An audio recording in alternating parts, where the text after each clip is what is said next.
on one of the legs of the Roadshow. It was myself, and I was with the head of capital markets for Morgan Stanley. And we were traveling with Eric Schmidt from the Google team. The rest of the guys were on a different Roadshow team.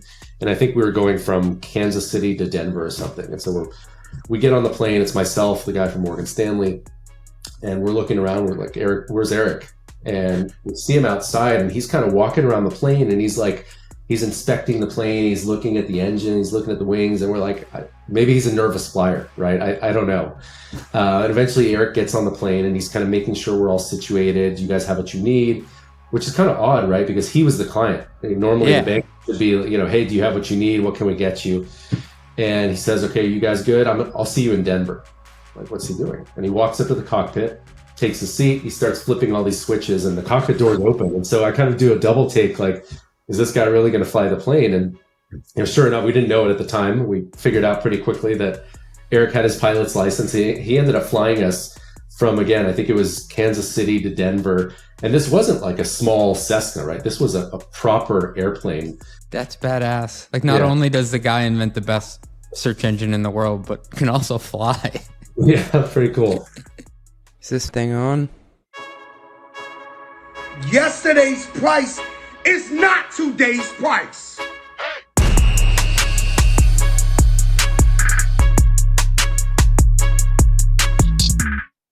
Thank you, Fat Joe, and welcome to Run the Numbers, where I interview world-class CFOs, operators, and the investors who fund them on how to get the most out of your company's performance. This podcast is a playbook of sorts for ambitious people in the worlds of finance, strategy, and operations. Today, my guest is Nick Chammas, the CFO of Eight Sleep, which needs no introduction. You've probably heard them on a lot of podcasts.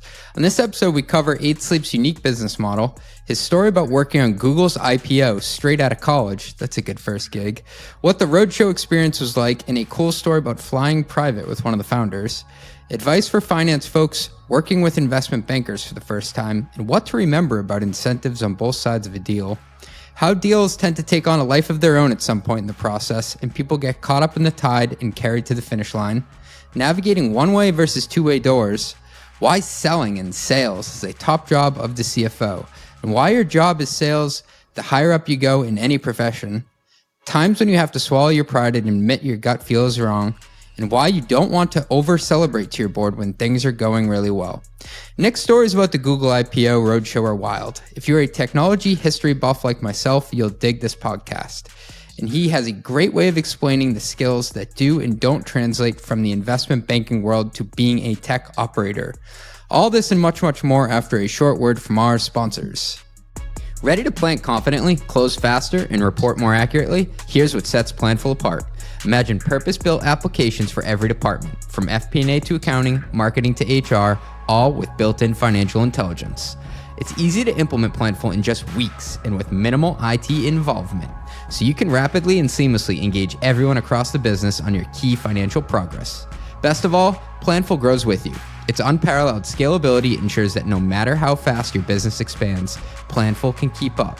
See why over 1,500 customers worldwide choose Planful as their flexible, user-friendly, end-to-end financial performance management platform. Oh yeah! Go to planful.com/metrics to see how you can reach peak financial performance with Planful. That's planful.com/metrics.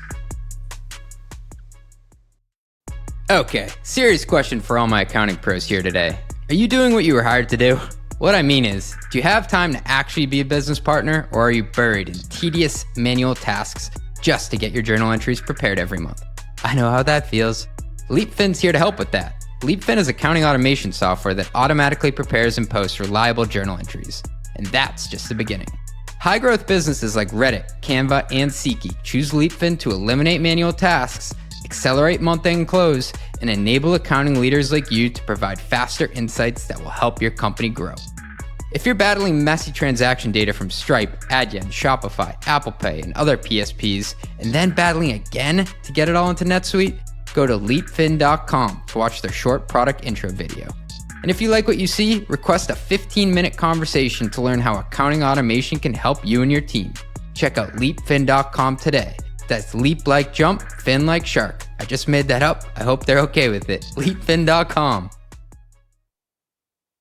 Nick, welcome to the Run the Numbers podcast. Thanks for having me, CJ. So Eight Sleep sponsors pretty much every other podcast out there except for mine. So I thought by having you on, I might crack the code.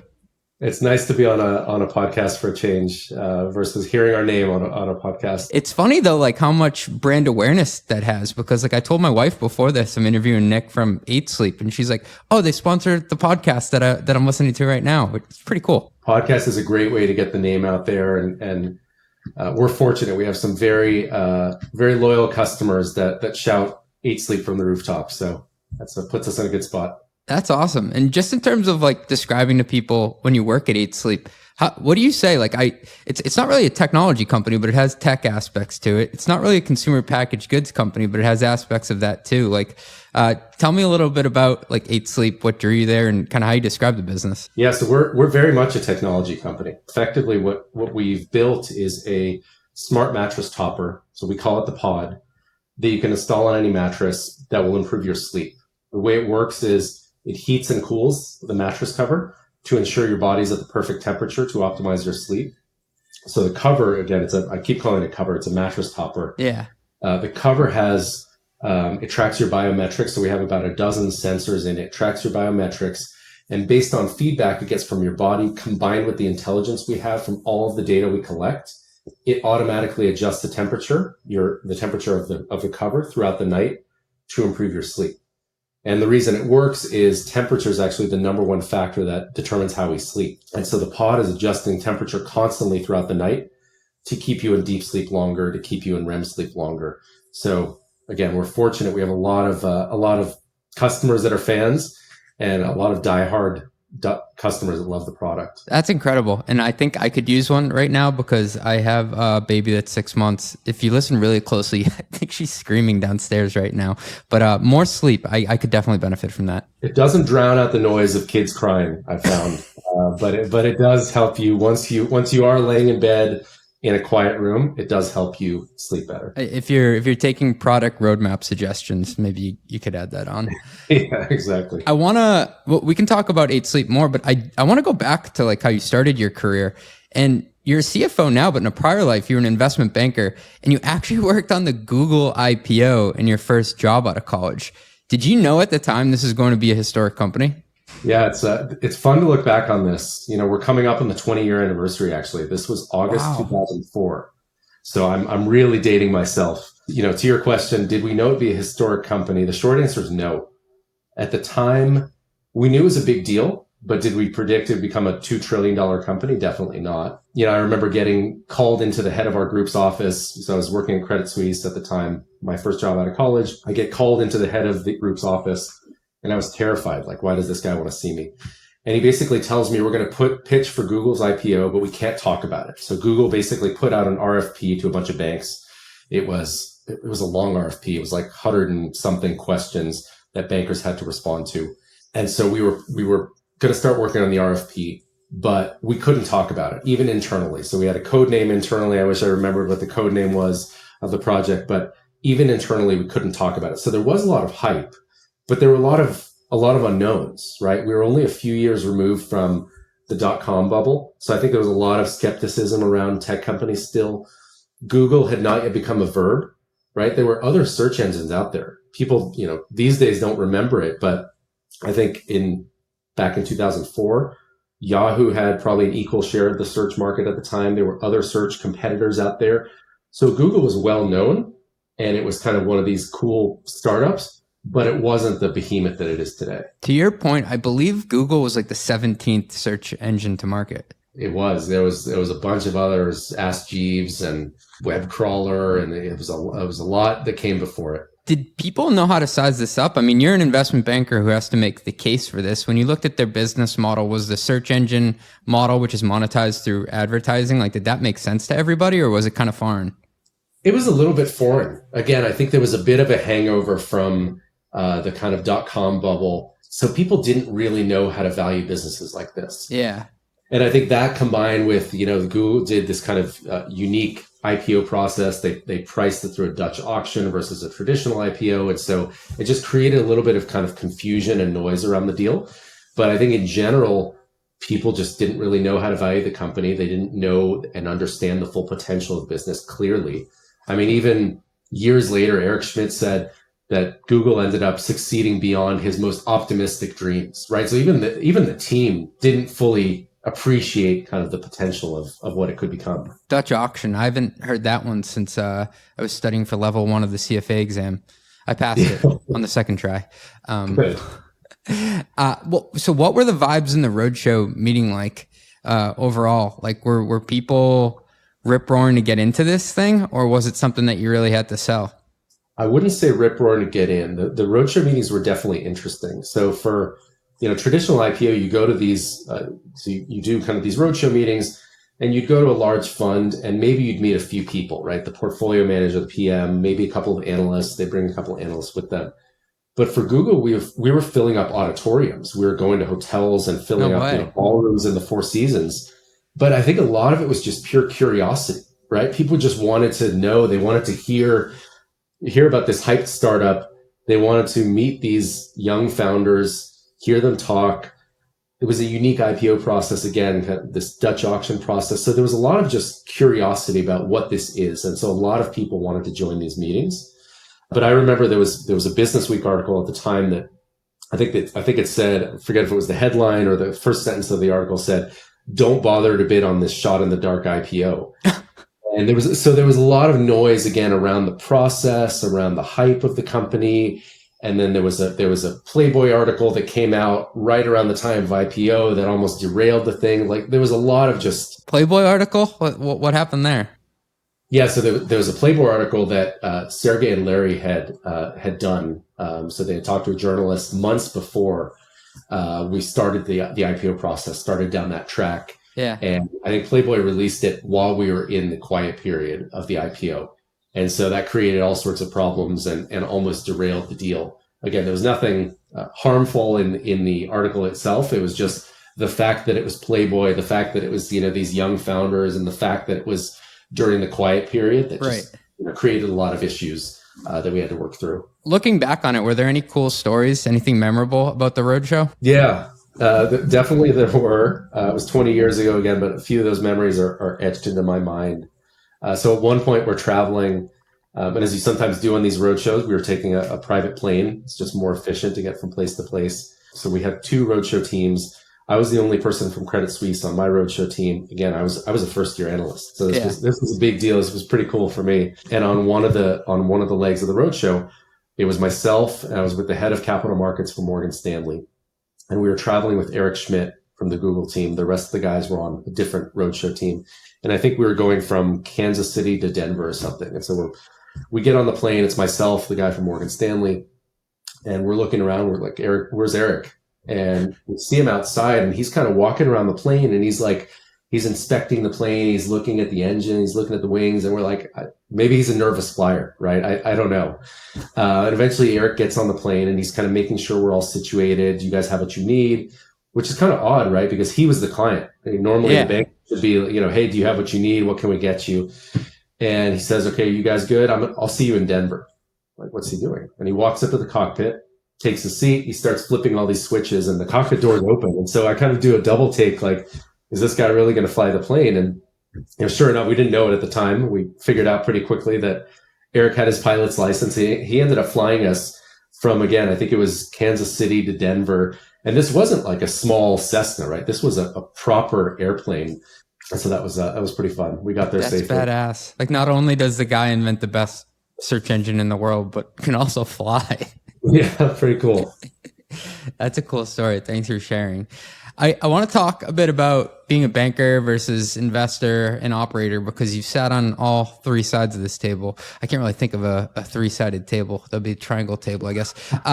People often ask about the similarities between the roles, but I actually want to know what you had to unlearn when you finally found yourself running companies. Yeah, it's a great question. One of the most interesting differences for me between the roles is kind of level of precision and speed. So in investing, especially private equity investing, you're trying to get as smart as you possibly can about a business, understand every aspect of it, its products, its competitors. You won't know everything. Its management team, you won't know everything, but you follow the 80-20 rule. But in general, it's not about speed of execution. It's about making the right investment decision that you have conviction around, that you can look your LPs in the eye and say, hey, this is why we're doing this deal. But as an operator, and especially being at a high growth consumer business, we pride ourselves on speed of execution, especially at Eight Sleep. We have an expression, Eight Sleep speed. So we often make decisions based on limited information. We move quickly, we test, we learn, we iterate. It's really about speed and course correcting, which is really different from the investing world and very different from investment banking and advisory as well. That's a great explanation. And I think it was Reid Hoffman of LinkedIn who said, I want my operators to be comfortable making a decision with 80% of the information you wish you had. Because if you wait for all the stars to align, it's definitely going to be too late. Never going to happen. Yeah. You're never going to have enough data to feel like, yes, I'm 100% certain on this. Agree with that. They do say that you date the banker and you marry the analyst. Is there any truth to that statement? 100%. So I remember my first IPO pitch. It was a company in, I think it was Plano, Texas. And we were going around the room doing introductions. And as you usually did for these IPO pitches, you brought, all the senior bankers that you could to try to win the deal. And everyone's going around the room doing introductions. And again, I was at Credit Suisse at the time. We had our head of US M&A in the meeting, our head of capital markets, and these guys and women are going around the table talking about their accolades. I have 25 years experience working with tech companies. I've advised on $50 billion worth of transactions, and I'm the lowly analyst, right? It's my first job out of school. I've accomplished nothing in my career so far. So what do I say? It comes to me and the CEO of the company says, Nick, what's your role? And I'm trying to think of something clever to say because all eyes are on me. And so I basically say the only thing I could think of was, I'm the guy you're going to call when you have a question about the numbers at midnight on a Friday. And he kind of, smiled and, it kind of lit up like this guy gets it. And I think, when you're a CEO and you need advice, you call the MD you've built a relationship with, call them to strategize or bounce some ideas around. But when it's crunch time and you have a question about some analysis or a number on a page, you can usually get a faster answer going straight to the source and calling the person who did the analysis instead. That's awesome. Go straight to the source. And that's such a great way, in a self-deprecating way, to categorize yourself. Like, you knew your place and it was of a huge value. Knowing your role on a team is, I think, is really, really important. Hey, thanks for listening. We'll be right back after a word from our sponsors. Mercury knows your financial operations are complex. Founders and finance teams have to pull together different tools, reconcile transactions from different sources, and struggle to get accurate answers. With Mercury, you can simplify your operations with banking and software that power your critical financial workflows, all within the one thing every business needs, a bank account. And with new bill pay and accounting capabilities, you can pay bills faster, stay in control of company spend, and speed up reconciliation. Apply in minutes at Mercury.com and join over 200,000, ambitious startups that trust Mercury to provide the precision, control, and focus they need to transform their financial workflows so they can perform at their best. Mercury, the art of simplified finances. Mercury is a financial technology company, not a bank. Banking services provided by Choice Financial Group and Evolve Bank and Trust. Members FDIC. I'm getting good at that voice. Quick math. The less your business spends on operations, on multiple systems, on delivering your product or service, the more margin you have and the more money you keep. That's the goal, isn't it? But with higher expenses on materials, employees, distribution, and borrowing, everything costs more. Yesterday's price is not today's price. So to reduce costs and headaches, smart businesses are graduating to Netsuite by Oracle. Netsuite is the #1 cloud financial system, bringing accounting, financial management, inventory, HR into one platform and one source of truth. With Netsuite, you reduce IT costs because Netsuite lives in the cloud with no hardware required. Access from anywhere. You cut the cost of maintaining multiple systems because you've got one unified business management suite. You improve efficiency by bringing all your major business processes into one platform, slashing manual tasks and errors. Over 37,000 companies, that's a lot of customers, have already made the move. So do the math. See how you'll profit with NetSuite. And back by popular demand, NetSuite has extended its one-of-a-kind flexible financing program for a few more weeks. Head to netsuite.com/metrics. That is netsuite.com/metrics. Ooh, yeah, your boy loves some metrics. That's netsuite.com/metrics. Please do it, guys. I really need this. Cash is king. As the CFO of a SaaS company, I know firsthand how important it is to maintain a healthy AR balance. If you can't effectively manage cash, you can't service debt, make payroll, or invest in growing your business. That's why I'm so excited to partner with the sponsor of today's episode, Maxio, the leading billing and financial operations platform for B2B SaaS. Maxio helps top SaaS companies like Chili Piper, Crunchbase, and Stack Overflow get cash in the door faster by automating collections and dunning. Gone are the days of manually chasing down invoices. Join the 2,500 plus subscription businesses using Maxio, formerly SaaS Optics and Chargeify, to eliminate revenue leakage and streamline order to cash. It's never been easier to get paid. Visit maxio.com/run the numbers to supercharge your financial operations in 2024. Not only does requesting a demo using the Run the Numbers link help support this podcast, ya boy, you'll also receive a 10% discount on your first year with Maxio. Woo! That's maxio.com/run the numbers. That's maxio.com/run the numbers.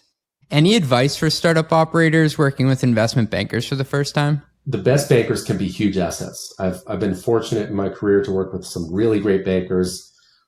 I think the one word of caution is that bankers can sometimes overpromise to win deals. Yeah. It happens. It's a fact. The best bankers can deliver on their promises, but sometimes that doesn't happen. Sometimes it's out of their control. Sometimes it doesn't happen. I remember there was a company I really wanted to invest in when I was a growth equity investor. Built a relationship with the CEO over a couple of years. And I remember the CEO at one point said, I have this, and I was trying to invest in his company. And the CEO said, I have this banker telling me our valuation should be X. And I'd been studying the space for years. And I was like, I'm sorry, the banker's wrong. You're not going to get that price. Companies like you are valued like this. And you're going to get a premium because you're performing better than others. But this is where your valuation should be. And he decided to hire the banker anyway. They went through a whole process. And 9 months later, he calls me up and says, you were right. The banker was too aggressive on valuation. We couldn't get the deal that we wanted done, or the deal that he promised done. That company ended up getting acquired last year. It seemed like a great outcome for them. So I'm happy for the team. But yeah, I think the biggest lesson is, like a lot of other businesses, picking a banker is about relationships, right? You need to get to know people. And the best strategy is to get to know them over time, so that you can make an informed decision when you decide to work with someone. Understand their strengths and weaknesses, understand their relationships with other investors, with acquirers. But really, you want to find someone that you can trust, and someone that will not just tell you what you want to hear, but tell you the truth. We had Chad Gold of G2, formerly of SalesLoft, on, and he was talking about building lines, not dots, with investors. And I think the same goes for with bankers too. Like, a lot of people think, well, I'm only going to tap the banker when it's time for a transaction to go down, but they're going to treat you like a transaction, treat you like the product if it is just a dot. Yeah, I agree with that. You've been the one brokering transactions on both the buy side and sell side for operators. There's this phrase called deal heat. Is that a real thing? Like, do people get squirrely and weird in the final moments when there's a lot of money on the line? Yeah, it's funny. I think I find the opposite to be true. Really? Yeah. So there is definitely deal fatigue in deals that kind of drag on. So you definitely see that. But often what I found is deal momentum just takes over at some point, right? You have this sunk cost fallacy of, I spent all this time and money on lawyers and bankers, and sometimes you get this deals kind of drag on and things start to slow down. But eventually I've found that for most deals that I've worked on, the momentum kicks in at some point, and it just kind of almost wills deals to the finish line, because you have all these parties that are just kind of, working with their momentum and just end up kind of getting a deal to cross the finish line. So it's kind of like the boat has left the dock. Exactly. That makes sense. It's like momentum's, I think, a real thing with deals. I mean, even with like a sales deal, if you're selling SaaS or you're selling Eight Sleep, like the thing that kills all deals is time. So people have a vested interest in making sure that it's continuous. Exactly. Yeah. Could you come up with a common thread among great investors, bankers, and operators if you were to think about it?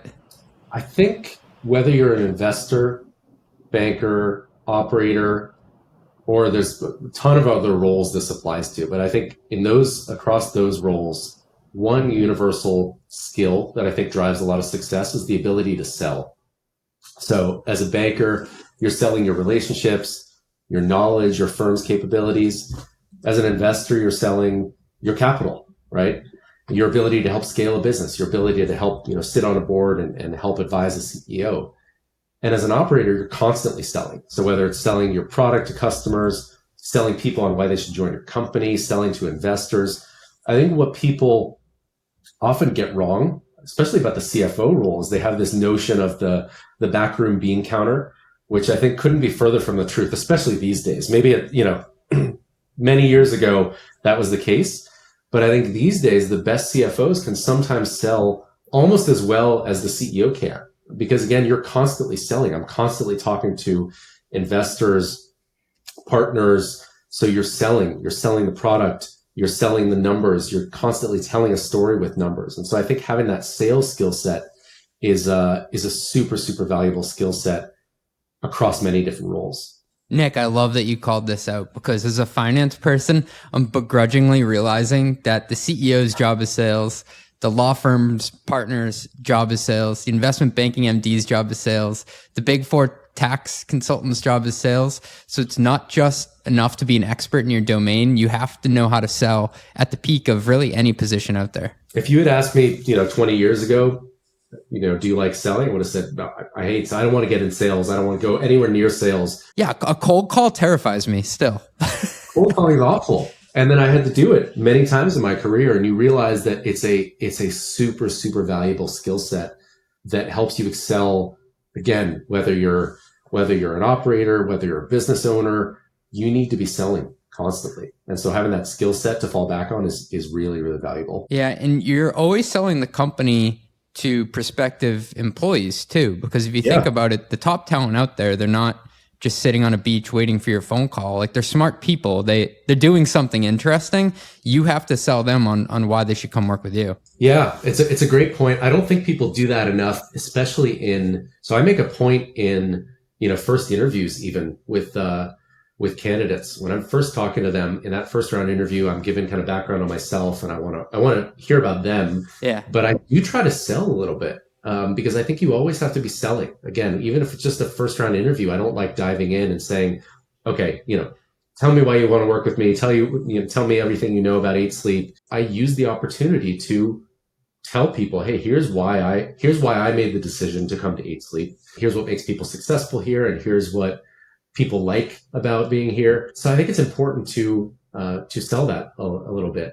Again, whether it's a first round interview or a final round interview, you're always selling. I think in any matchmaking process, whether it's with an investor or with an employee or with a partner, like if you're doing channel sales, you have to sell based on your value propositions all around. So I'm glad that you as a CFO are calling out selling, because a lot of the CFOs who come on the podcast, they talk about storytelling, which is totally true. I think storytelling's one of the best skills you can have out there, but I think selling is a form of storytelling. I agree.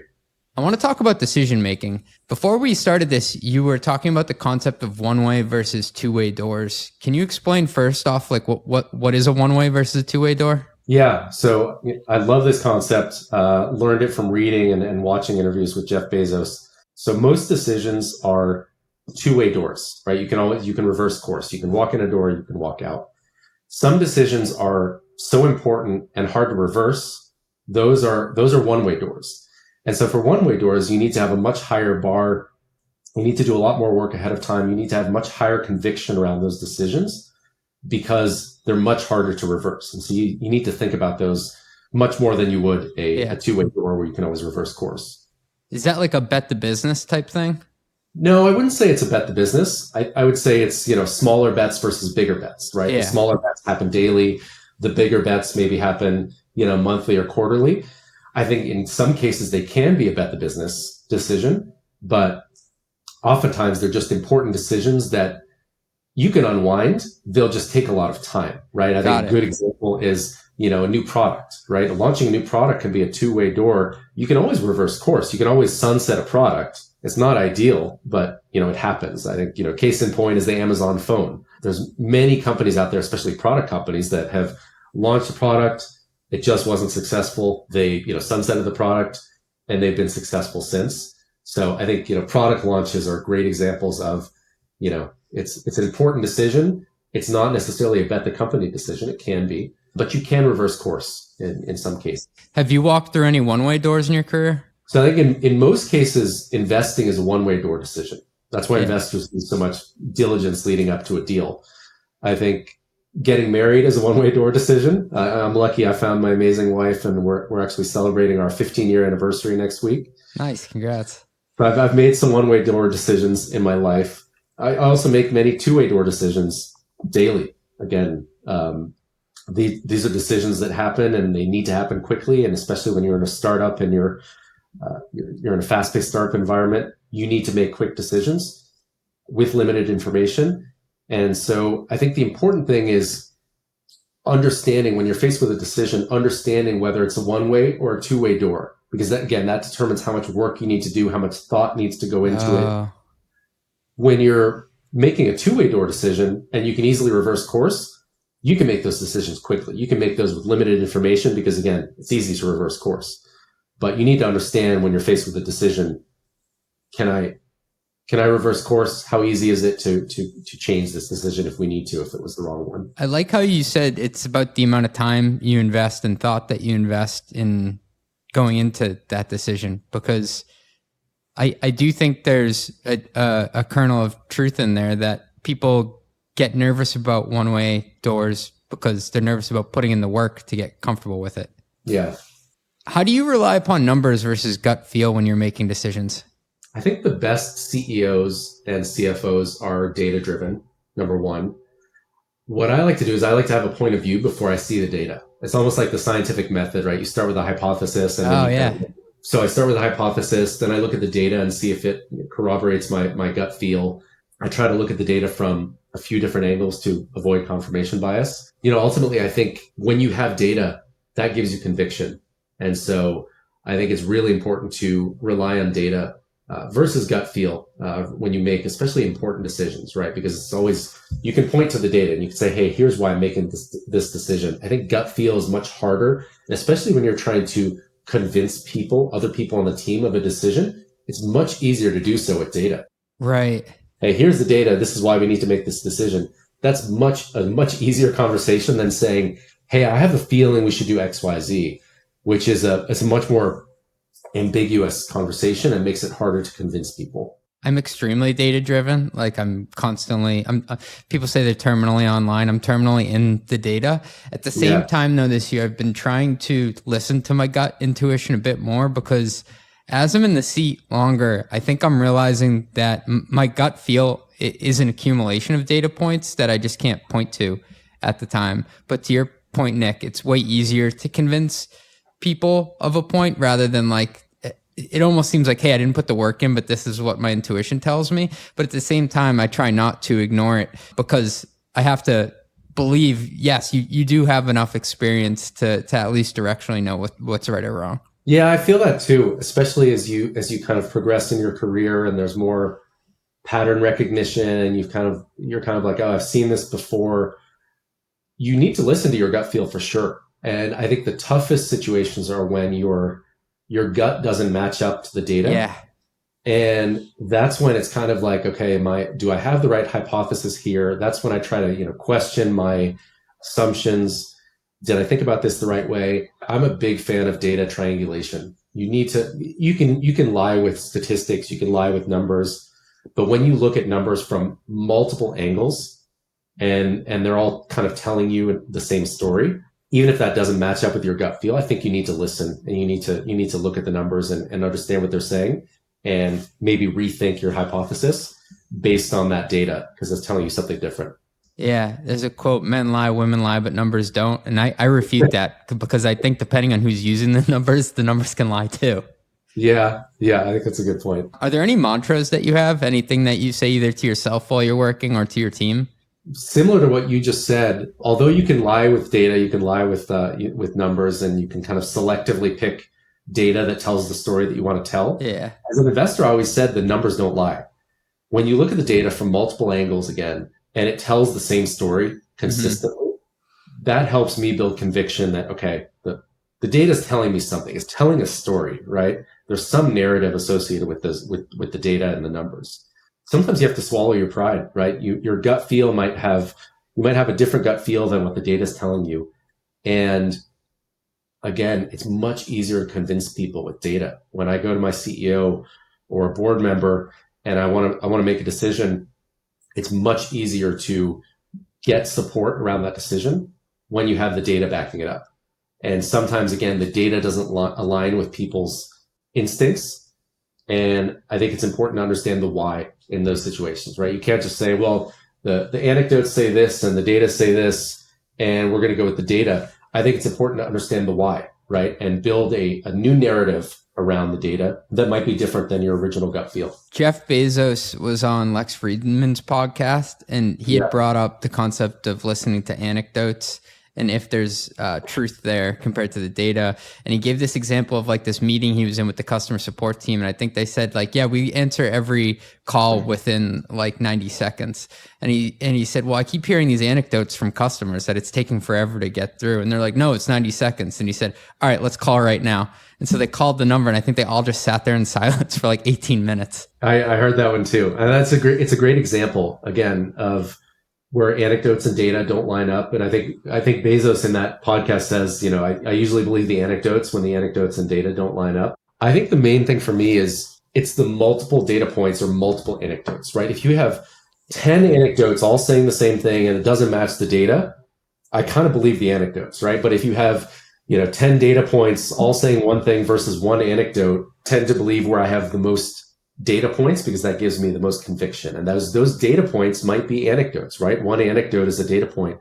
And so that multiple data points, whether it's data points or anecdotes, helps you build conviction. Something that I've tried to stay away from in my career, because I think I did it early on, was I found false comfort sometimes in data points.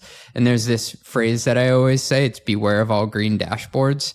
And it's like if you see a dashboard that's all green and you're working at a startup or a company that's growing really fast, like, dude, something's off because what you're doing is really hard, like by design. So if it's all green, like you should ask yourself, am I actually measuring the right things here? Yeah, I lean on that, especially when I'm preparing for board meetings. I've been fortunate recently, at least in the last couple of years, company's been performing well and board meetings have been relatively easy. And we've had a lot of these all green dashboards. Yeah. How do you think about conveying a story to your board? And this is a counterintuitive question. When things are going all right and it does seem like the dashboards are all green, do you like purposely try to beat yourself up a bit so they think you're a more honest person?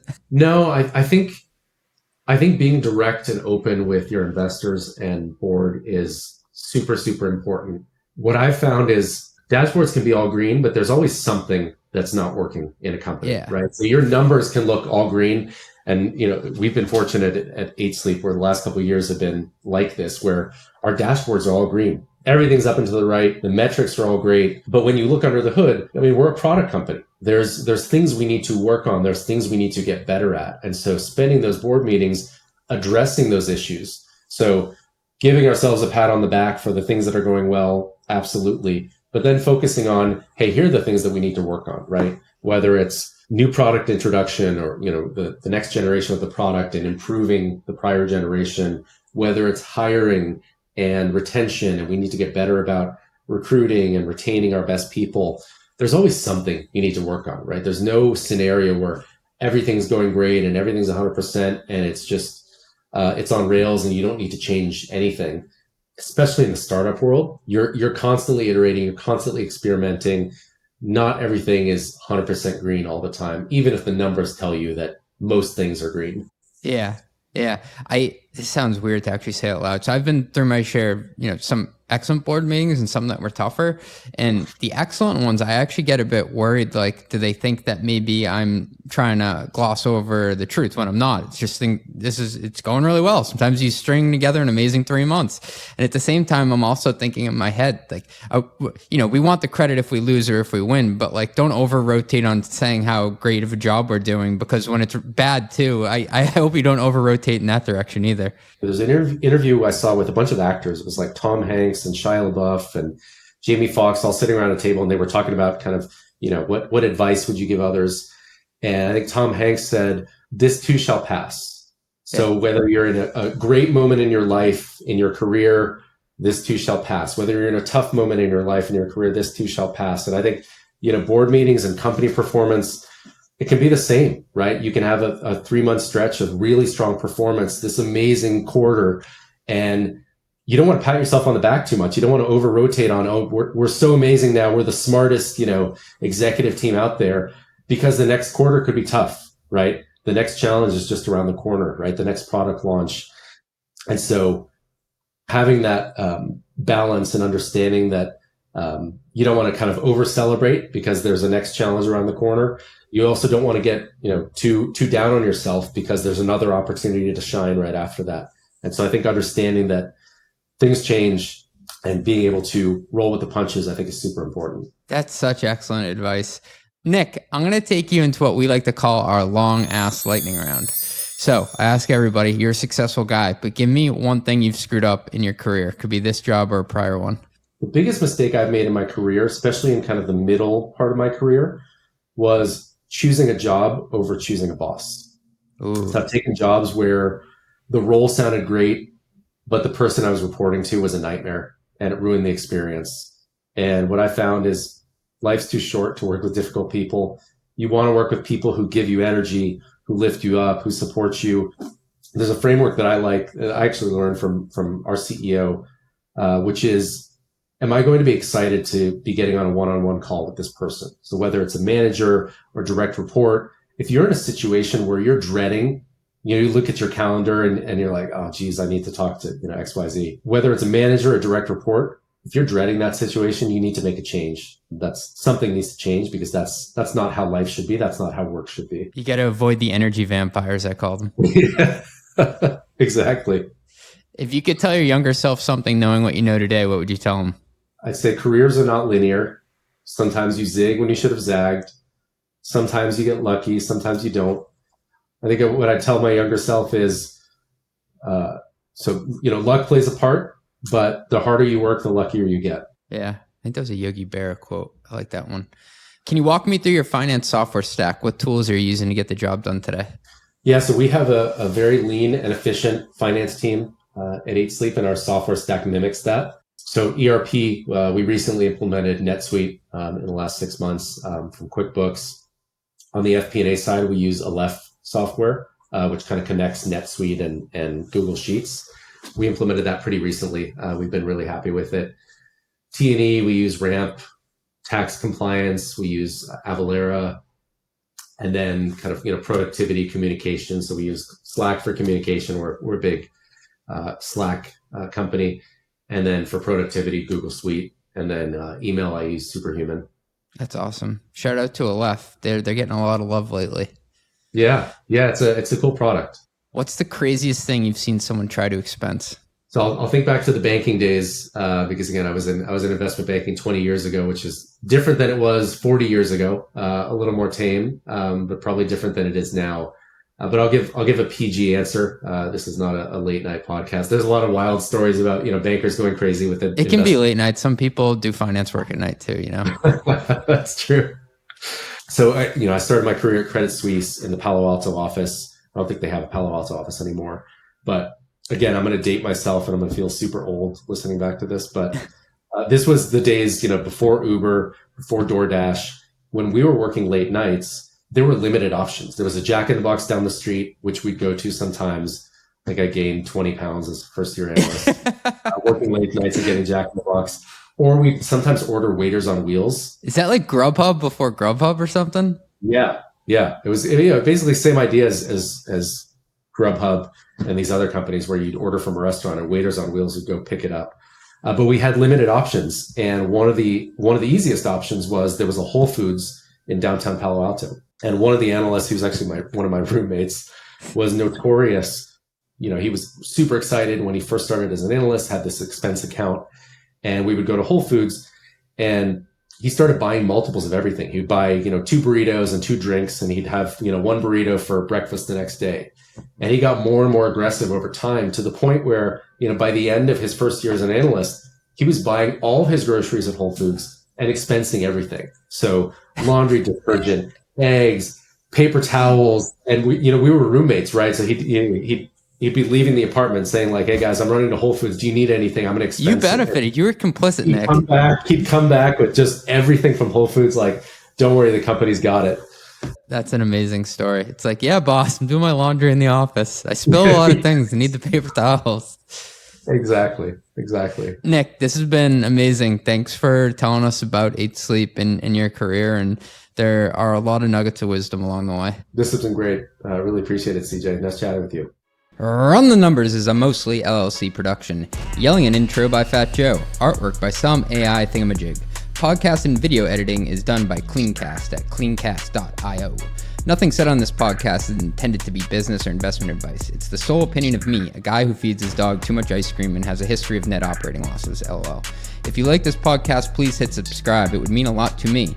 And also check out mostlymetrics.com. That's my newsletter where I explore business models and financial metrics. Thanks for riding with me. Share this with your friends. Peace.